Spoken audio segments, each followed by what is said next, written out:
Yeah, I would say in general, our focus is on any player, Nate, that we think can improve the roster. Now, specifically to the offensive line, we've talked a lot about being a QB-centric organization, and certainly every year our priority is going to be make sure to build a strong position group that can, keep Baker upright and give him time ultimately to throw the ball.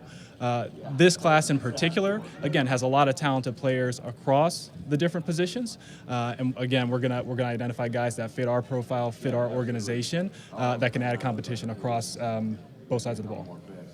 Andrew, what's your assessment of the linebackers? Yeah, listen, we have obviously a number of veterans that are proven talent in the NFL. Obviously, Joe Schobert's one, Christian Kirksey, and then we also have young players in Mac Wilson, Sione Takitaki, who showed promise as rookies. No different than any other position group, we're going to try and put the best talent on the field come September. Some of that is going to be from players who are going to take a step internally. Others, it may be external additions, but we're not going to bound ourselves to really any specific combination of players. We're going to look for the best options. Do you expect Schobert to be back? Listen, so this is what I'll say about Joe. Joe is a good player and an even better person. We are going to spend some time with his representation this week to talk through his contractual situation. He's obviously earned the right to test the market if he deems that appropriate. But again, it's one of those situations where we like Joe. It obviously has to work for both sides. Has to work for us from a cost perspective with our long-term roster strategy, and obviously has to be a fit for Joe and his family as well.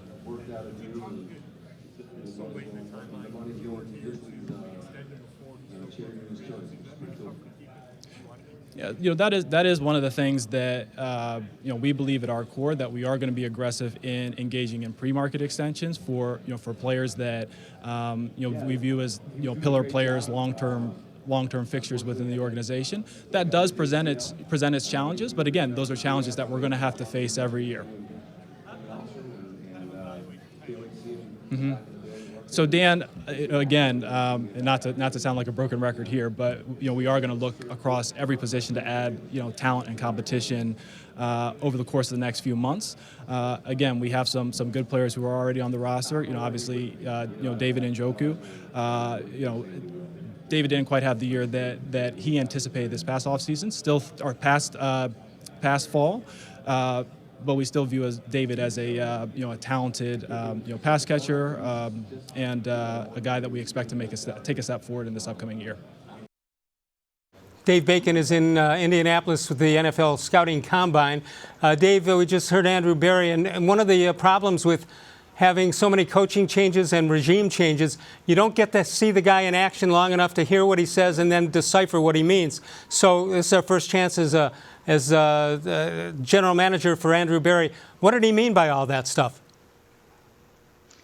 He meant he's not going to tell you what he's thinking whatsoever. Again, to the point, he wouldn't even say what position groups in this draft he thought were deep and valuable. They're playing it real close to the vest. The one thing I think you can kind of glean from it, they realize they need to be strong up front. Even Kevin-Stefanski said, starts up front with the offensive line and defensive line, always has, always will. You also heard him allude to the fact, being Andrew Berry, allude to the fact that they needed to address some issues with the current roster. It screams offensive line. Yeah, it sure does. All right, so you have him talking a little bit about Schobert and talk about what a great guy he is and all that, and a better guy than he is a player, I think might have been, I don't know if they really meant that, but you got two different situations. You got Schobert, and a guy who's proven himself to be a good player in the Browns' former system, and then you got Njoku, who struggled the last 2 years. He's the kind of guy who can come out of this really in good shape. Well, the Browns need tight ends. The question will be, can they get David-Njoku to do what they need him to do? They want tight ends that can block and catch the ball. Njoku has all the physical ability. The question is, can he put it to work on the football field? And I think Kevin Stefanski sees, something that he can mold into the type of tight end that he wants. Tight ends play a huge role in his offense. And I think Njoku, if he plays to his potential, hasn't done that yet, he has the ability to be the type of tight end that could really take a big leap in this offense. You know, I'm looking back and thinking back on what Ben Lieber said with you a couple of moments ago, former linebacker who played for Kevin Stefanski. I'm going to give next time I'll give you a $100 bill, and I need you to walk around the lobby to find one person who says something bad about Kevin Stefanski and give him the $100. Haven't heard it at all, and I've talked to several national guys as well, and we'll hear that coming up on Friday on the Weekend Winners Edition here. You can't find anybody who doesn't think this is an up-and-coming guy, and talk to probably 8 to 10 national guys that really have a high opinion of Kevin Stefanski. Now let's see, does he get the time to figure it out and implement it in Cleveland?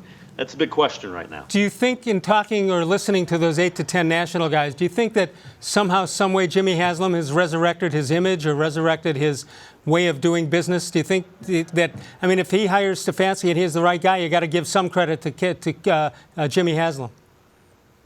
Well, eventually, by the sheer numbers, they got to get it right at some point in time, don't they? Yeah. If in fact Kevin Stefanski becomes the guy that a lot of the national people think, yeah.